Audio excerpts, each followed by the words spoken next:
আব্বা হুজুর, আমার একটা ইচ্ছে ছিল। বলো কন্যা। আব্বা হুজুর, আজ যা হয়েছে সব প্রভুর দয়ায়। আমার বিশ্বাস প্রভুই ওনাকে আমাদের কাছে পাঠিয়েছেন। আমি চাই যার উশিলায় আমার জীবন ফিরে এসেছে, উনি যেন সারা জীবন সেভাবেই আমার পাশে থাকেন। আমি ওনাকে জীবন সঙ্গী করতে চাই আব্বা হুজুর। এ তো অতি উত্তম প্রস্তাব। না, না কেন? রাজকন্যাকে তোমার পছন্দ নয়? যুবকটি নীরব থাকে।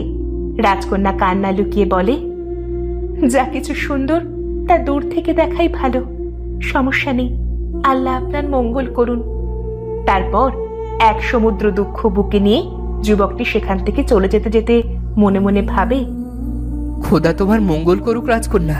আসলে তুমি যা ভাবছো আমি তা নই। আমার শরীর একই সঙ্গে ডাইনি এবং মানুষের রক্ত বইছে। তাছাড়া যে ডাইনির কারণে আজ